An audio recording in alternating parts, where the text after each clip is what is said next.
Amen. Amen. So mga kapatid, yung aking ituturo is, huwag niyo pong iisipin na tinatakot ko kayo. Huwag niyo pong isipin na porkit huling turo ko na to ay inaasar ko kayo, mga kapatid. No? Kundi, tinuturo namin to dahil mahal namin kayo at tinuturo namin to dahil ito ang sabi ng Panginoon. Hindi naman natin pwedeng gawa lang tayo ng storya ba na hindi naman sinabi ng Panginoon. So kung ano lang yung sinabi ng Panginoon, yun lang po yung ating pag-uusapan. And I believe, very important po ito na maintindihan natin. Kasi kung hindi natin ito maintindihan, hindi natin ma-appreciate yung gospel. So I want to teach to you tonight, mga kapatid, about the truth about hell. Okay, the truth about hell. Ano ba ang sabi ng Bible patungkol po sa impyerno? In Revelation chapter 21, verse 7 to verse 8, the Bible states, mga kapatid, "He that overcometh shall inherit all things, and I will be his God, and he shall be my son." Verse 8, "But the fearful, the unbelieving, the abominable, the murderers, the whoremongers, the sorcerers, the idolaters, and all liars shall have their part in the lake which burneth with fire and brimstone, which is the second death." Now, lagi nyo siguro naririnig sa church, or lagi nyo naririnig sa mga nagtuturo dito, yung word na salvation. Kailangan nyo ng salvation. Kailangan nyo ma-save. Kailangan nyo ng kaligtasan. And probably, merong follow-up question sa isip nyo na, kaligtasan sa ano? Ba? Salvation from what? Saan ba ako dapat iligtas? Saan ba ako dapat i-save? Ano ba yung pinipresent ng gospel about salvation? Now, yung salvation na yun, it's not only para maligtas ka sa anxiety. Hindi namin kayo ini-invite maging Christian para lang sabihin sa inyo na pag Kristiyano na kayo, hindi na kayo magkakaroon ng anxiety. It's not only salvation from depression. It's not only salvation from hopelessness. It's not only salvation from poverty na sasabihin namin, naghihirap ka ba ngayon, financial? Maglingkod ka sa Panginoon at yayaman ka financial. Hindi po yun ang gospel. Hindi po yun ang pinapangaral ng Bible. So anong meaning ng Bible pag sinabing salvation? Saan tayo dapat i-save? At ito po yung sagot, mga kapatid. Kailangan nating ma-save sa lake of fire or sa hell o sa impyerno. Yun ang pinaka-problema natin. Ang pinaka-problema natin hindi pinansyal. Ang pinaka-problema natin ay hindi problema sa relasyon. Ang pinaka-problema natin ay yung ating mga kasalanan ay dadalhin tayo sa dagat-dagatang apoy. Yun po yung ating pinaka-problema. That's why eager and bold at very urgent kami na i-share ang Word of God, hindi lang para hindi kayo magkaroon ng anxiety sa buhay, kundi dahil totoo po ang impyerno. Totoo po ang lake of fire. Hindi po ito figurative na pag sinabing hell, ano lang yan, figurative ng kahirapan. Hindi. Pag sinabi nating hell sa Bible, ito po ay literal na lugar. Literal place na doon itatapo ng Panginoon ang mga ayaw maglingkod sa Kanya. Okay? That's why we are eager to preach the gospel. To the point na maraming Christians ang namatay, kakapangaral lang ng gospel, dahil nga buhay ang nakataya dito. No? Parang, pag makita mo na, ano pangalan ng anak ni Sister, yung nag-testimony? Si Maymay. Pag makita mo si Maymay na papasok sa isang kwarto na maraming ahas, gagawin mo ang lahat. Huwag lang siya makapasok doon. At nakita mo na yung lakad niya, yung direction niya, ay papunta doon sa pintuan na malalagay siya sa panganib, gagawin mo ang lahat, huwag lang siya makapasok doon. Kaso ang nakakalungkot, Sister Rona, pag hinarangan mo si May, ang sasabihin ni May, huwag ka mag-judge. Diba? Yun ang sinasabi ng mga tao eh. Huwag niyo akong husgahan. Ito ang gusto kong gawin, huwag niyo akong pakialaman. This is what makes me happy. Pero hindi nila nakikita yung dulo ay dadalhin sila sa kapahamakan. I believe yung church ngayon, ina-accuse nila tayo na judgmental tayo, hate speech tayo, nagmamalinis tayo, pero hindi kasi nila nakikita yung pinakamalaking picture. Ang pinakamalaking picture ay yung kasalanan natin ay may kabayaran. At ang kabayaran ay ang dagat-dagatang apoy. Yung impyerno, mga kapatid. Basahin natin ang Jude verse 23. No? Tabi lang yan ng Book of Revelation. Bago mag-Revelation ay Jude. Wala siyang chapter no? Isang ano lang siya. Basahin ko yung verse 23. And others save with fear, pulling them out of the fire, hating even the garment spotted by the flesh. So paano daw sila naligtas yung iba? Dahil sa takot. Takot na ayaw silang maimpyerno.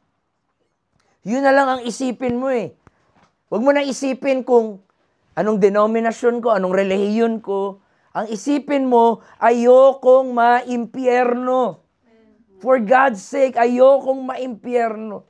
So gagawin mo ang lahat, mga kapatid, na pagsunod sa salita ng Diyos, you were saved by fear. And that's fear is the fear of hell. You know, ang isa sa problema sa ating mundo, yung mga tao ay takot sa maling bagay. Kung isa-search mo, pastora, sa internet, ano ang mga greatest fear ng tao, ang number 1 ay ahas. Buti dito sa New Zealand ay walang ahas, mga kapatid, no? Pero sabi nila, majority ng tao sa mundo, takot sa ahas. That's the number 1, snake.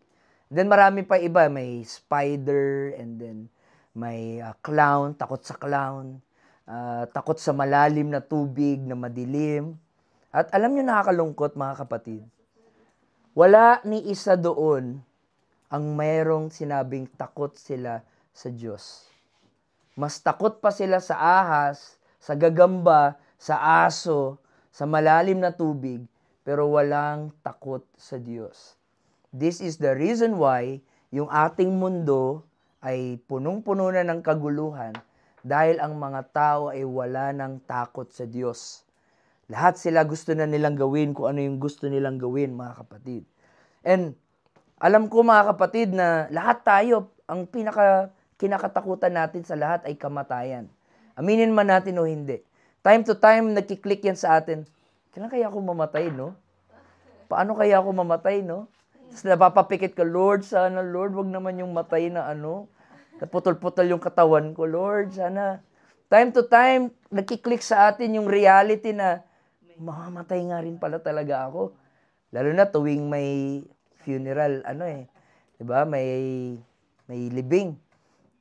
Nasa isip mo talaga na, ako kaya, kailan kaya ako, no? Kasi lahat naman talaga tayo mamatay. Pero hindi talaga yung kamatayan yung nakakatakot eh. Ang nakakatakot, saan ka pagkatapos nun? Yun ang pinaka-nakakatakot sa lahat. Huwag kang matakot sa kamatayan, lahat naman tayo mamatay eh. Ang nakakatakot kasi, alam mo sa sarili mo, hindi ka langit pag namatay ka. Yun kaya katakot, mga kapatid. Pero yung mga apostles, mga disciples, di sila takot mamatay kasi alam nila, langit sila pag mamatay sila. Dahil yung buhay nila binigay na nila sa Panginoon. Pero matatakot ka talagang mamatay kung alam mo, impyerno talaga ako.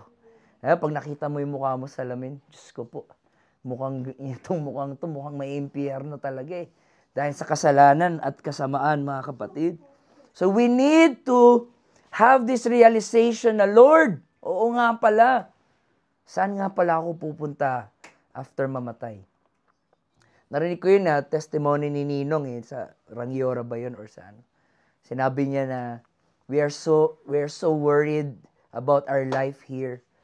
But how about the life after death? Wino-worry mo ba yun? Or focus ka dito lang sa buhay sa mundo. Hindi mo iniisip yung buhay mo sa kabila. Yun ang isipin mo, mga kapatid. So, ang hell, lahat magsabing hell, hindi anghel, hindi yung hell, H-E-L-L. Sa Hebrew, ito po ay Sheol, S-H-E-O-L. Kaya mababasa nyo sa ibang mga translation, pag sinasabing hell, ito ay Sheol. And then sa Greek naman, ito po ay Hades, no? Or Hades. Hades or Hades sa Greek. Now, ano man dyan mga kapatid ang interpretation or term, isa lang po ang punto ng Bible. Totoo pong may impyerno. It's all over the Word of God. It's all over the Bible. Sabi pa ng iba, dapat wag kang mag-preach ng ganyan kasi si Jesus lang na loving and caring God, grace, diba? Mercy. Pero alam niyo mga kapatid, kung ang may pinakamaraming preaching about hell sa Bible ay si Jesus. Maraming beses si Jesus nag-preach about hell. Ipagsama-sama mo, nag-preach si Paul about hell, nag-preach si Peter about hell, kahit ipagsama-sama mo sila, mas marami pa rin beses si Jesus mismo ay nangaral about hell, mga kapatid. Ano ba ang hell? Ang hell, ito po ay lugar ng judgment. Okay? Ito po yung tinatawag na hustisya. Dito sa mundo, wag na kayong aasa ng may hustisya dito. Dito sa mundo, walang perfect justice dito. Puro dayaan dito. Paano magkakaroon ng hustisya kung yung mga involved, yung mga lawmakers din? Tapos dito, lalo na siguro sa Pilipinas, ang hustisya doon, bayaran mo lang. Pag may pera ka, makakalusot ka kahit kriminal ka. Pero pag pulubi ka, tapos inosente ka, tapos akusahan ka, tapos wala kang pera, wala, kulong ka talaga. Pera ang labanan ng hustisya dito sa mundo. Ang daming pinatay, death penalty, na inosente sila. Dahil walang perfect justice. Pero meron tayong comfort sa Diyos na ang justice niya ay nakaprepare sa impyerno. Na ang sinasabi ng Panginoon, nakalusot ka man sa batas sa mundo, di ka makalusot sa batas ko. Nakalusot ka dyan sa mga crime mo dito, pero dito sa impyerno hindi ka makalusot. Nabayaran mo yung mga sabihin natin yung mga judge, nabayaran mo sila, parang i-cover up ka, pero si Lord, hindi mo kayang i-bribe. Hindi mo kayang bayaran ng Panginoon. Kaya kailangan natin ng impyerno dahil nandoon ang perfect justice ng Panginoon. Kaya ngayon, ang masasabi pa talaga natin, unfair pa talaga dito sa mundo. Pero doon, sa judgment ni Lord, doon fair na talaga ang lahat, mga kapatid. Hallelujah. It's a place where God executes justice. It's a place of eternal separation from the Lord. Ngayon, ang pintuan ng grasya, mga kapatid, ay bukas na bukas po sa ating lahat. Ang grasya ng Diyos ay bukas po sa ating lahat. Pero, pagdating po sa impyerno, wala pong grasya doon. Walang mercy doon. Walang love doon. Walang presensya ng Panginoon doon. Iiyak ka doon, magmamakaawa ka doon kay Lord, pero wala na si Lord doon. It is the eternal separation ng sinner from God, mga kapatid. Hallelujah. Ito po yung tinatawag na the wrath of God. No? Hindi po yung wrath na daga, no? R-A-T. Kundi wrath na W-R-A-T-H. Ang galit ng Diyos. Naniniwala ba kayo na nagagalit ang Diyos? Amen. Amen. Right? Kasi kayo nga mga magulang, nagagalit kayo sa anak nyo pag di sila gumagawa ng tama, mga kapatid. Hindi yung galit na galit lang, kundi galit galing sa pagmamahal. Ganon din ang ating Diyos, galit siya sa kasalanan. galit na galit siya sa kasalanan, na gumawa siya ng paraan na makalaya tayo doon.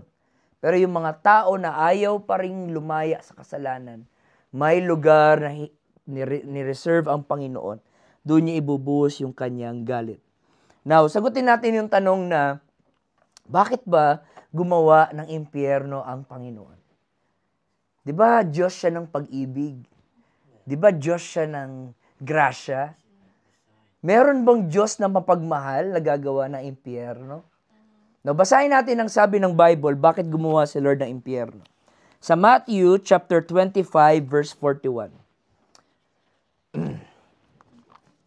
Matthew 25:41. Pakibasa, Cedric, kung meron na dyan sa'yo.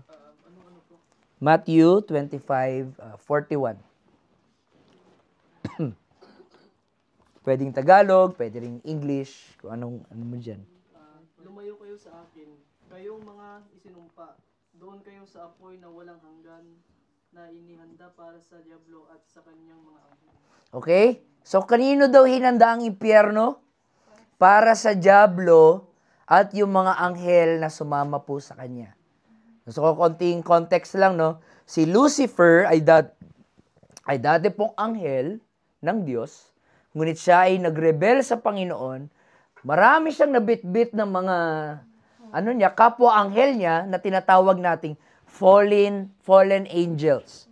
At yung fallen angels, sila po ay ginawang devils or demons. At ang pinaka-leader ay Satan. Now, ginawa ni Lord ang impyerno para ba sa tao?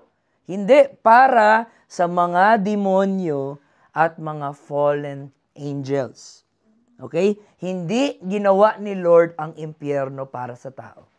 So, wag po nating isipin na may Diyos ba na mapagmahal na magdadala ng tao sa impyerno?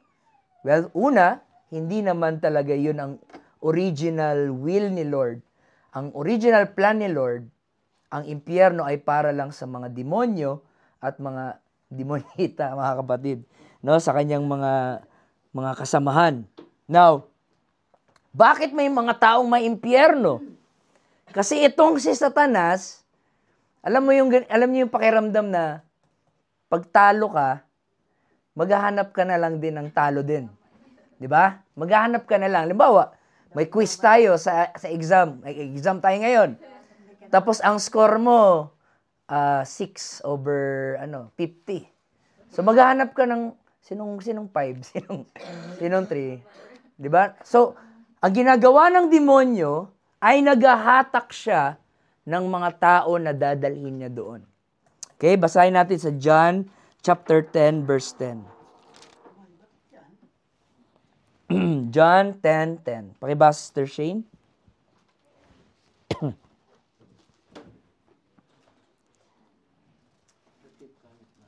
The thief's purpose is to steal and kill and destroy. My purpose is to give them a rich and satisfying life. Amen. Yung thief na tinutukoy dito, mga kapatid, ito si devil, Satan, sabi niya, siya ay naparito upang magnakaw, pumatay, at manira. Yun po ang gusto niyang gawin ni Satanas. Anong ninanakaw niya? Hindi pera, hindi mga ghost project, mga kapatid. Kundi ang kanyang ninanakaw ay ang ating pananampalataya sa Diyos, ang ating relasyon sa Diyos, ang ating panahon sa Diyos. Sinisira niya yan upang tayo ay masamad niya rin sa impyerno. Okay? Basahin natin ang 2 Corinthians 4:4. 2 Corinthians chapter 4 verse 4. Pwede pakibasa, Sister Rona? Kung meron ka dyan, 2 Corinthians 4:4.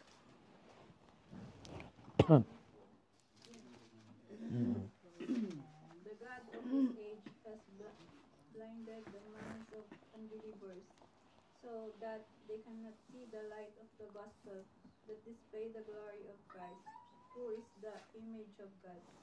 Amen. So makita nyo dyan na yung God dyan sa una, God of this world, small, ba? Small g. Pag yung malaking G, yan yung ating God. Yung small g, ito yung nagpapanggap na Diyos. Ito si Satan. Sabi niya, the God of this world, anong ginawa niya? He blinded the minds. Okay? Binulag niya, mga kapatid, yung mga kaisipan natin. Lahat ng mga hindi naglilingkod sa Diyos, binulag ng demonyo ang kanilang pag-iisip. Kaya kita natin ngayon yung mga gender confusion, kita natin yung mga tao na gina-justify na okay lang mag-cheat, okay lang mag-commit na adultery. Kita natin, mga kapatid, yung rainbow na promise ni Lord, sinasabi nilang yun ay simbolo ng happiness, no? LGBT community. Tapos pagkausap mo pa yan sila, talagang laban na laban din sila na parang, ano nangyari sa mga to? Pero imbis na husgahan natin sila, maawa tayo sa kanila. Bakit? Binulag sila ng demonyo.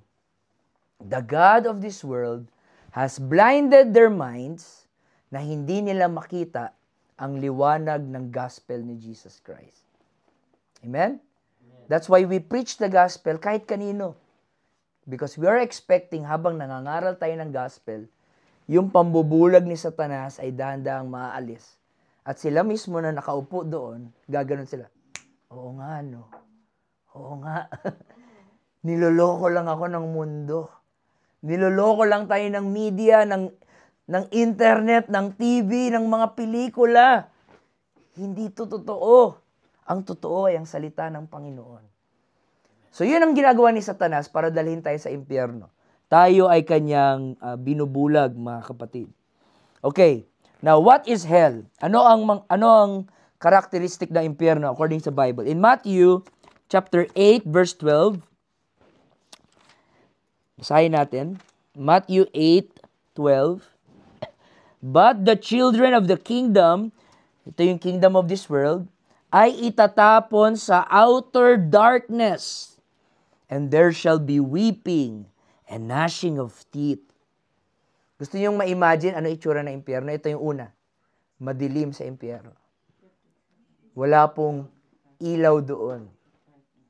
Akala ko ba, pastor, may apoy? Di ba apoy yun eh? Pag apoy, maliwanag. Hindi yun apoy na katulad ng apoy. Ang sabi ng Bible, ito ay lake of fire. Ito ay liquid, mga kapatid, na higit pa sa apoy natin dito. Yung apoy pa nga lang dito, ganun, mga kapatid. Matalsikan ka lang nung mantika sa pagprito mo ng bangus. Aray-aray ka na eh. Imagine, ang init doon sa impyerno is 7 times hotter. And it's a lake, okay? It's a lake of fire. At ang sabi doon, it's darkness there. There's no light there. It's pure darkness. Then ano pang sabi? Mark 9:43. Mark 9:43. Dito na tayo sa 44. Sige, 43. And if thy hand offend thee, cut it off. 9:43. It is better for thee to enter into life maimed than having 2 hands to go into hell, into the fire that never shall be quenched. So yung apoy na ito, Brother Luis, ay di na mamatay na apoy. At alam nyo meron kayong kasamang insekto doon. Kung tayo ay maimpyerno, God forbid. Pero sabi dito, verse 44, may uod na hindi namamatay sa apoy. Worm, the fire cannot quench. Kaya siguro yung mga uod ngayon, inapak-apakan natin sila. Pero darating ang panahon, makakaganti sila. Dahil sabi dito sa Mark 9:43, habang nasusunog ang tao doon, ay may mga uod na hindi mamamatay. Sinabi rin yan sa Isaiah 66:24. Basahin natin.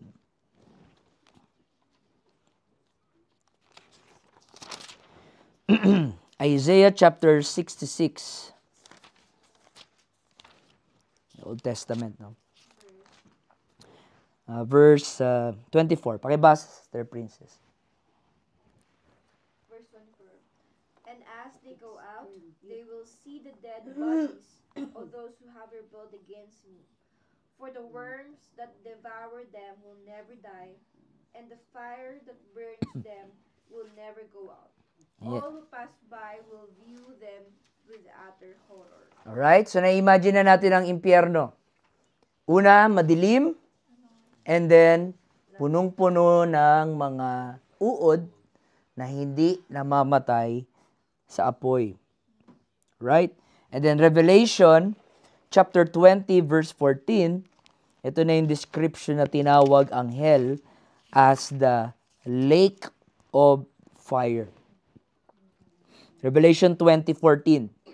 And death and hell were cast into the lake of fire. This is the second death. Okay lang yung first death, mga kapatid. Pero yung second death, wag nawa. Ang second death ay ano? Itatapon tayo sa lake of fire. So, ito yung sabi ng Bible, mga kapatid, about hell. Ano pa ang mga preaching ni Jesus about hell? Matthew 5:29-30.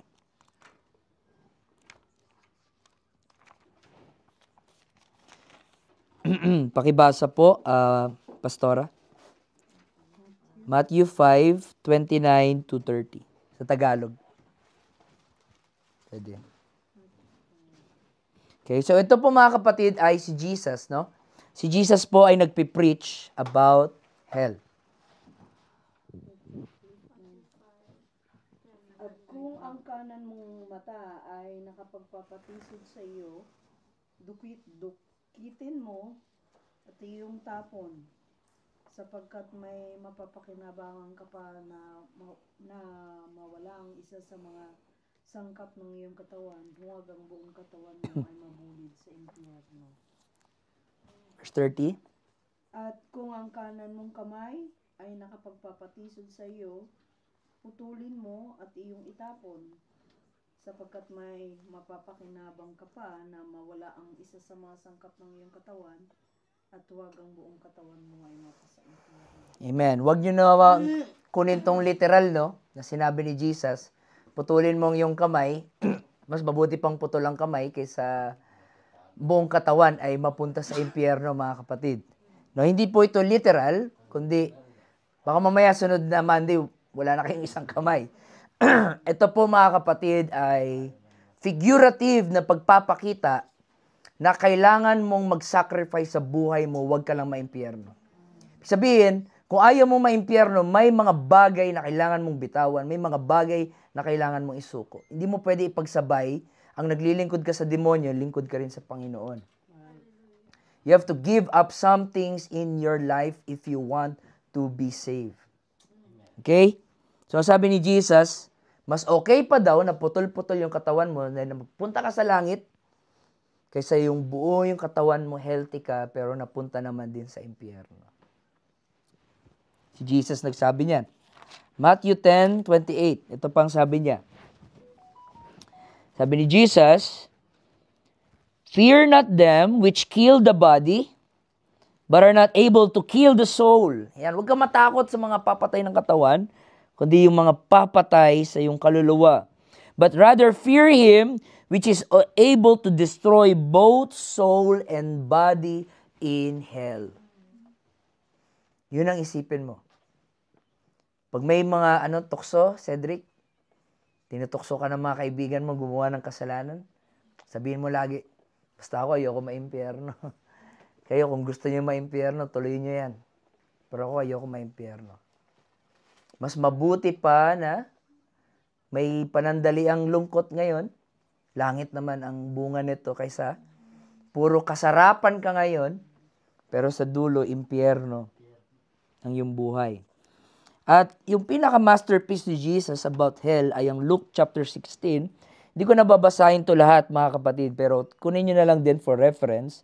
Luke chapter 16 verse 19 hanggang 31. Mabasa po natin dyan yung mayaman at si Lazarus. Na, by the way, ibang Lazarus to. Hindi to yung Lazarus na kapatid ni Mary and Martha. Kundi ito po, mga kapatid, ay si Lazarus for illustration ni Jesus Christ na Siya yung pulubi, sobrang pulubi na wala man lang siya makain kahit mga mumo na nahuhulog sa ang kasama niyang kumain mga aso doon sa sahig. Pero nung namatay siya, siya po ay nasa langit. At yung mayaman na masarap ang buhay, siya naman mga kapatid ang napunta sa impyerno. So nabaliktad. Okay? Nung nasa earth, hayahay ang buhay ni mayaman, si mahirap. Pero nung namatay silang dalawa, sabay din sila namatay. Si mahirap ay masagana na ang buhay sa langit, si mayaman ay nasa impyerno. No, hindi pinapakita dyan na masama maging mayaman, hindi rin pinapakita na maganda maging mahirap. Ang pinapakita lang po dyan, mga kapatid, na ang katayuan natin sa mundo ay hindi basihan ng katayuan natin sa kabilang buhay. Kung namumuhay ka sa kasalanan ngayon, at ayaw mo maglingkod kay Lord, sorry, wag kayong magalit, pero enjoyin nyo na yan. Sulitin nyo na yan. Dahil sa kabilang buhay, wala na yan. It's forever torment there. And binigyan tayo dito mga kapatid ng sample ng anong feeling ng nasa impyerno. Dito sa verse 24, tingnan nyo to. Luke 16:24. And he cried and said, Amang Abraham, maawa ka sa akin. Ipadala mo si Lazaro na kahit dip the tip of his finger in water and cool my tongue, for I am tormented in this flame. Pwede pakibasa sa Tagalog para mas sinong may Tagalog? Luke 16 verse 24. At siya'y sumigaw at sinabi, Amang Abraham, maawa ka sa akin. Suguin mo si Lazaro upang itubog niya sa tubig ang dulo ng kanyang daliri at palamigin ng aking dila sapagkat naghihirap ako sa alab na ito. Amen. So nakita nyo gaano kainit sa impyerno? Sabi niya, kahit yung ganun lang ng isaw-saw lang ni Lazaro, daliri niya sa tubig, patakan lang siya ng konti, okay na. Ganon katindi ang init doon, mga kapatid, sa lake of fire, sa dagat-dagatang apoy. At itong nakakatuwa, Brother Moses at Brother Israel, dahil nag-request siya eh. Impyerno na siya, pero may request siya. Tingnan niyo yung request niya, mga kapatid. Verse 27. Then he said, I pray thee therefore, Father, that thou wouldest send him to my father's house. For I have, meron pa akong 5 kapatid, that he may testify unto them, lest they also come into this place of torment. Ano sinasabi niya? Please, sabihan niyo sila na manalig sila sa Diyos dahil ayoko mag-family reunion kami dito sa impyerno. Ayoko na mapunta yung mga kapatid ko kung nasaan ako ngayon. Ngayon, siguro kung iniisip nyo, may pride kayo ngayon, may ego kayo na, ano naman kung may impyerno ako, pastor? Wala akong pakialam. Gusto ko yun eh. Gusto ko may impyerno eh. Ang sagot ko sa'yo, well, okay sa'yo. Paano yung pamilya mo? Paano yung asawa mo? Paano yung anak mo? Matitiis ba ng konsensya mo na makita sila doong nagdurusa sa dagat-dagatang apoy? At mag-reunion pa kayo doon sa impyerno. At sabihin sa'yo ng anak mo, Pa, ba't di mo sinabi? Mama, bakit di mo sinabi to?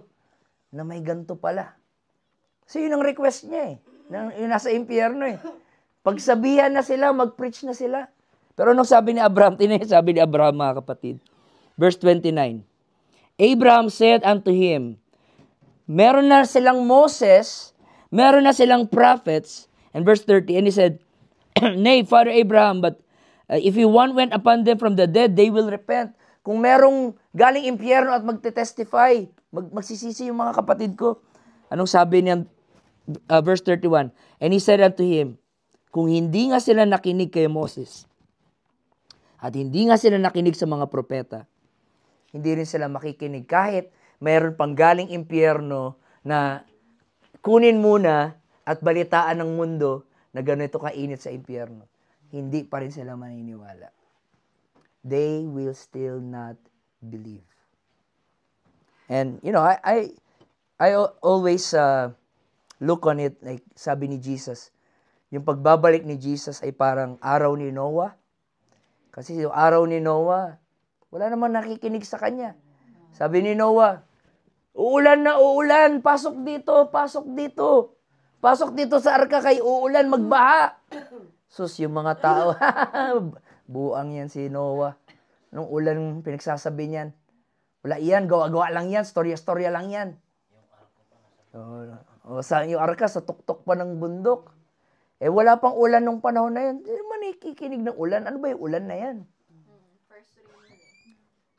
At ilang time ang binigay ni Lord sa kanila, it was 100, no?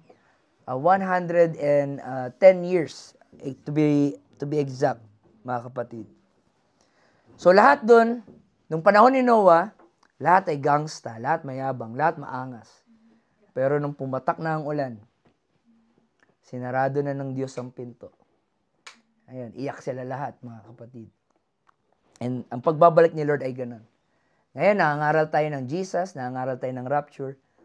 Sabi nila, wala yan, gawa-gawa lang yan, ano lang yan, religion lang yan.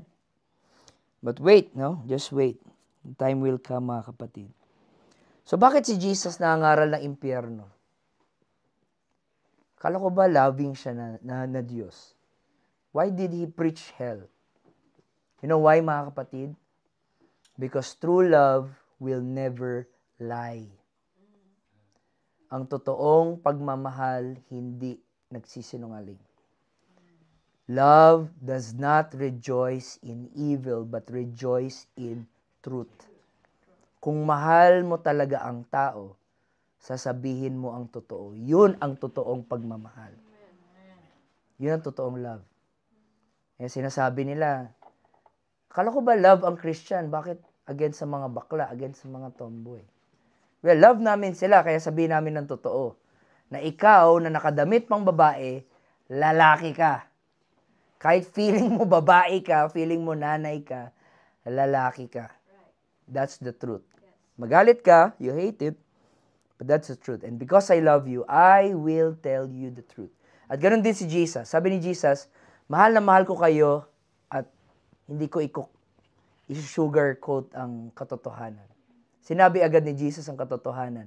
Matakot kayo sa mga magdadala ng inyong kaluluwa sa impyerno. And, unfortunately, Ninong, this kind of message ay hindi na masyadong pinipreach sa church.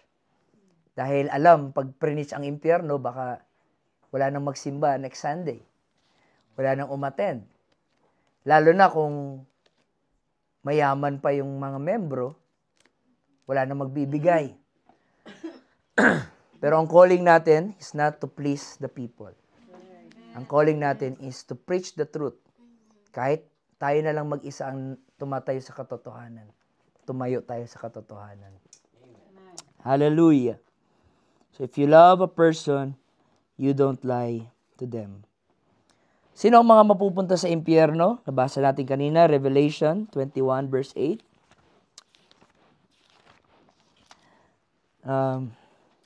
Tapusin ko na ito, mga kapatid. Revelation 21:8. Sino daw may impyerno?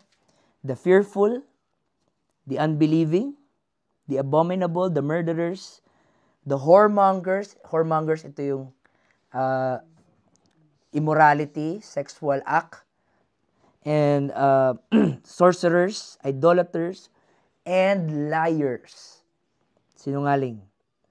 Shall have their part in the lake which burneth with fire and brimstone. And to be honest, lahat ng nabanggit dyan, guilty tayo. Lahat tayo ay minsan nagsinungaling. Lahat tayo ay minsan na nag-isip ng kalasuan. Lahat tayo, mga kapatid, ay guilty dyan. So, ibig sabihin, lahat tayo talaga ay maiimpyerno.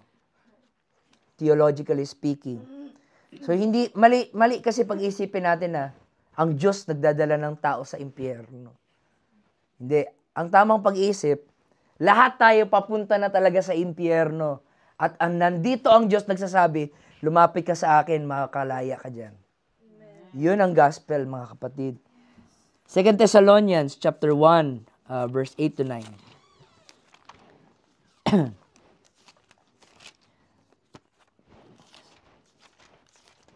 2 Thessalonians chapter 1.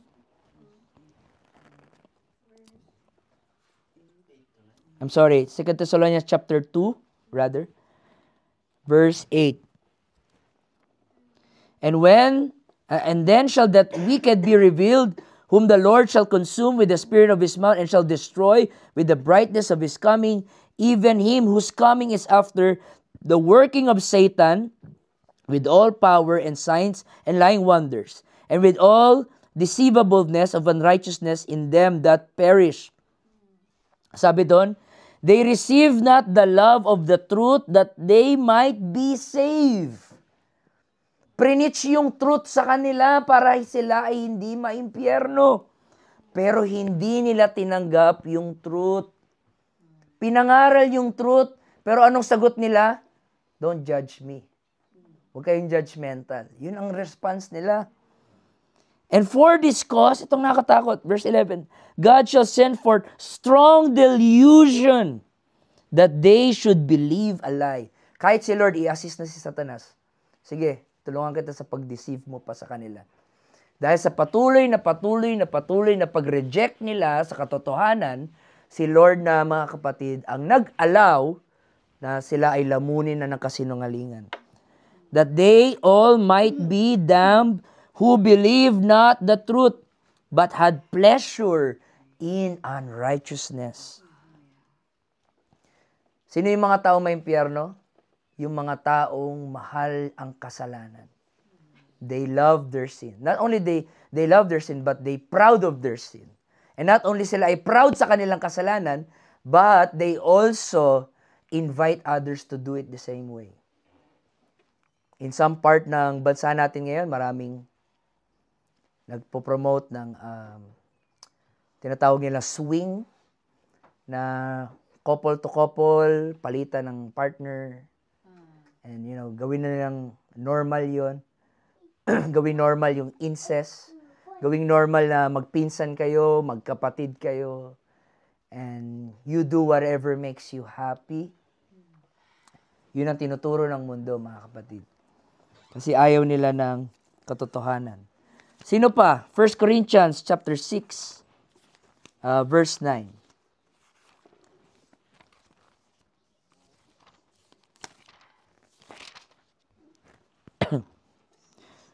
Know ye not that the unrighteous shall not inherit the kingdom of God? Sino daw ang hindi makakapasok sa kaharian ng Diyos? Unrighteous. And then, iniisa-isa dyan. The deceived, the fornicators, the idolaters. Fornicators, ito yung sex outside of marriage. Idolaters, ito yung pagsamba sa mga Diyos-Diyosan or anumang inaidolo mo. Adulterers, ito yung mayroon ka ng asawa and then nag-commit ka pa ng sexual act sa hindi mo asawa. Effeminate, ito yung homosexuality, mga kapatid. Abusers of themselves, magnanakaw, covetous, lasinggero, revilers, mga mandaraya, mandrugas, extortioners, mga magnanakaw, mga kapatid. They shall not inherit in the kingdom of God. Napakalinaw. They shall not inherit the kingdom of God. Now you may ask, why would a loving God send people to hell? Bakit ang Diyos ng papagmahal magpapadala ng tao sa impyerno? That's not the question. The question is, why would you choose hell over a loving God? Walang pupunta sa impyerno na hindi nila ginusto. Lahat ng pupunta sa impyerno, ginusto nila yun. Sinabihan sila, winarningan sila, pinipreachan sila, binibasadihan sila, may nag-share sa kanila, ayaw maniwala, ayaw makinig, ayaw sumunod. They don't want the truth. At mas pinili nila ang lake of fire. So, yun yung bad news. Pero ito yung good news. Merong way of escape sa impyerno. Hindi natin kailangan maging forever doom papunta sa impyerno. Ano ang meaning ng gospel? Alam mo meaning ng gospel, Kyle? Yung alam meaning? Brother Israel, 2 words lang yan eh. Meaning ng gospel. The word of God. The word of God, pero merong mas exact. The truth of God. Malapit na. The good news.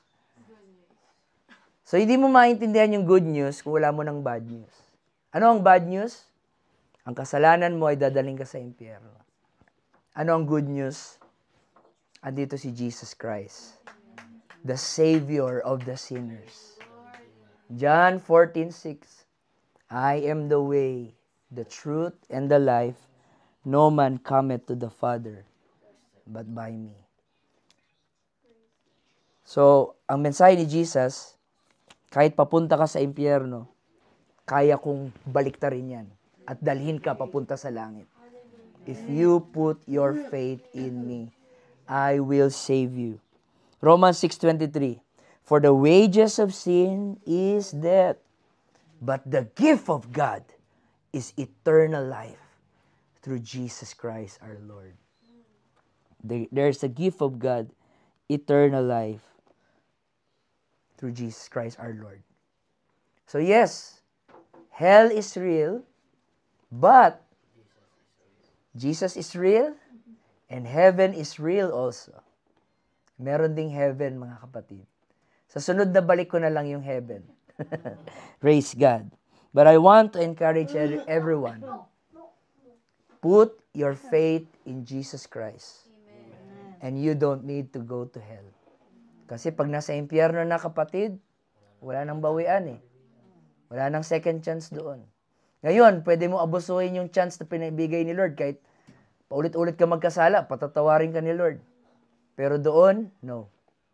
Wala nang chance doon. Wala nang balikan doon. It's game over pag nasa impyerno na. Kaya habang may pagkakataon pa, manalig at manampalataya tayo kay Jesus. Acts 2:38, then Peter said unto them, repent and be baptized, every one of you, in the name of Jesus Christ, for the remission of your sins, and ye shall receive the gift of the Holy Ghost. Brothers and sisters, only Jesus is our hope. Only Jesus is the answer. Let's pray. Lord, salamat Panginoon sa iyong mga salita. Masakit, it rebukes us, it corrects us. It reminds us, Panginoon, on the gravity of sin and the horrifying reality about hell. But thanks be to God, hindi doon nagtatapos ang kwento. Nung nakita mo kami, papunta na ang aming kaluluwa sa impyerno, you came down and you took the form of a man and you humble yourself and you die at the cross na parang isang tupa sa bahay katayan upang hindi na kami mapunta sa impyerno bagkus kami ay magkaroon ng buhay na walang hanggan sa iyong kaharian, Panginoon. Lord, salamat, Panginoon, sa gospel. Salamat sa salvation, Lord. Kung hindi ka namin nakilala, Lord, sigurado matagal na kaming nasa impyerno ngayon. Pero salamat, Lord, na nag-intervene ka sa aming mga buhay. Binago mo kami, niligtas mo kami. Pinalaya mo kami, Panginoon. Hindi pa man kami perfect, pero sobrang layo na ng pinagbago namin kumpara sa buhay na meron kami noon. Salamat sa kaligtasan, Panginoon. And I pray sa bawat isa, Lord, na ikaw ang mag-quicken sa kanilang mga puso. Ikaw ang mag-arok sa kanilang mga puso na sila ay maglingkod sa iyo at sumunod sa plano ng kaligtasan. All the glory belongs to your name. In Jesus' name, amen. Amen.